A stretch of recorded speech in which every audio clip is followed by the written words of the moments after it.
প্রিয় ভিউয়ার্স, আজকে ডিমের একটা নতুন ধরনের রেসিপি আপনাদের সাথে আমি শেয়ার করব। মাত্র 2টা ডিম দিয়ে আর 2টা আলু দিয়ে তৈরি করেছি। খেতে পারবেন 5-6 জন।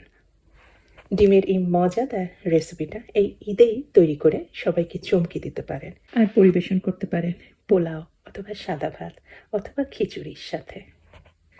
2টা মাঝারি সাইজের আলু আমি আর চোকাটা ছিলে নিই, সেটাই আমি সবজি কুড়ুনি দিয়ে খুব মিহি করে কুড়িয়ে নিচ্ছি।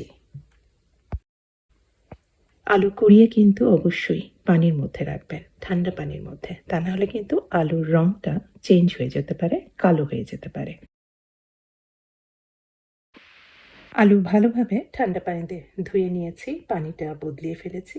আর আলু থেকে যে অতিরিক্ত যে পানিটা আছে সেটা একটু ভালোভাবে আমি চিপে নিচ্ছি।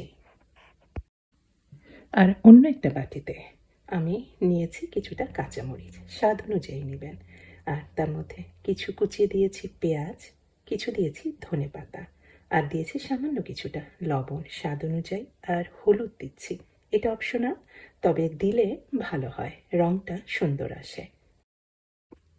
2টা ডিম ভেঙে দিয়েছি, ভালোভাবে ফেটিয়ে নিচ্ছি, যেন মনে হচ্ছে কি ডিমের অমলেট তৈরি করছি, তাই তো।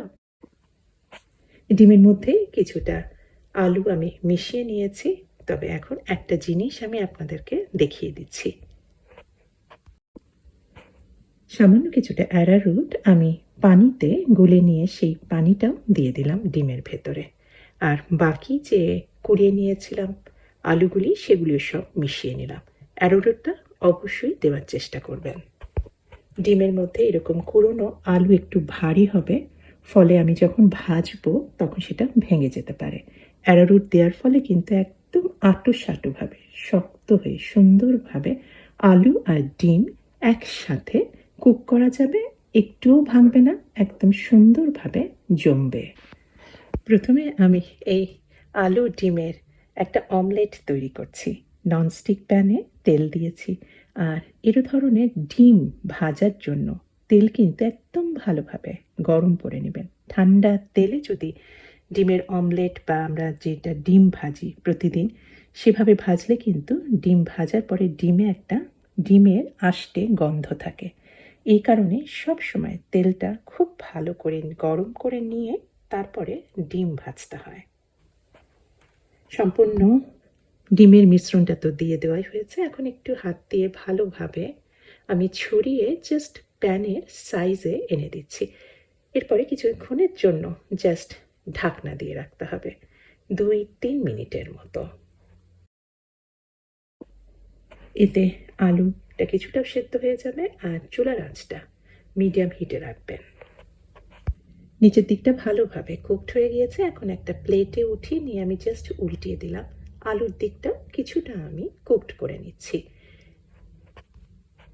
আলু ডিমের অমলেট কিন্তু তৈরি হয়ে গেছে। এখন এখানে একটা কথা বলি, আপনারা কিন্তু এভাবেই আলু ডিমের অমলেট কিউব করে বা পিৎজা যে ধরনের সাইজটা হয় ট্রায়াঙ্গল 3 কোণা, সেভাবে কেটেও জাস্ট পরিবেশন করতে পারেন ভাত, খিচুড়ি বা পোলাওয়ের সাথে। তবে আমি এটা রান্না করছি। আমি রান্নার জন্য প্রথমে আমি ব্লেন্ডারে সামান্য কিছুটা পেঁয়াজ আর টমেটো কিছুটা পানি দিয়ে ব্লেন্ড করে নিচ্ছি। আবার পেঁয়াজ বা টমেটো ব্লেন্ড না করে জাস্ট তেলের মধ্যে ভেজে, যেরকম মশলা কষিয়ে আমরা রান্না করি মাছ মাংস, সেভাবেও রান্না করতে পারেন। সাধারণ সব মশলা, ওই যে জিরা, ধনে গুঁড়া, চিলি ফ্লেক্স দিয়েছি, শুকনো মরিচের গুঁড়াও দিতে পারেন, আমি দিয়েছি কিছুটা হলুদ, রংটা সুন্দর আসবে বলে। স্বাদ অনুযায়ী লবণ দিয়ে দিয়েছি। এখন মশলাটা পানি দিয়ে নেড়ে চেড়ে ভালোভাবে কষিয়ে নিতে হবে, যাতে মশলার কোনো গন্ধ না থাকে। আর পেঁয়াজ, এটা তো ভাজা হয়নি, পেঁয়াজ আর টমেটো কাঁচাই দেওয়া হয়েছে ব্লেন্ড করে, সেটা যেন ভালোভাবে কুকড হয়ে যায়, কাঁচা কোনো যেন গন্ধই না থাকে। মশলা কষানো হচ্ছে, আর এই ফাঁকে আমি ডিমটা 4 কোণা সাইজে কেটে নিচ্ছি। আপনারা আপনাদের পছন্দ মতো সাইজে কেটে নিতে পারেন। কষানো মশলায় আরও কিছু কাঁচামরিচ দিয়েছি একটু ঝাল ঝাল করার জন্য। আর হয়ে গেছে মশলা কষানো, এখন ডিমগুলি সব দিয়ে দিলাম, কিছুটা পানি দিয়ে দিয়েছে। ইচ্ছা করলে একটু ঝোল ঝোল রাখতে পারেন, আবার একদম তেলের উপরে উঠানো একদম মাখা মাখা করেও রাখতে পারেন, যেটা আপনাদের ইচ্ছা। রান্না শেষ, ছড়িয়ে দিলাম কিছুটা ফ্রেশ ধনেপাতা কুচি। তৈরি হয়ে গেল মাত্র 2টা ডিম আর 2টা আলু দিয়ে 5-6 জনের জন্য খুব মজাদার এই নতুন ধরনের ডিমের তরকারি। অবশ্যই করবেন, ভালো লাগবে। আর রেসিপি পছন্দ হলে অনুরোধ করব বরাবরের মতোই অবশ্যই আমার চ্যানেলকে সাবস্ক্রাইব করে আমার চ্যানেলের সাথেই থেকে যাবেন। সবাইকে অনেক ধন্যবাদ। আল্লাহ হাফেজ।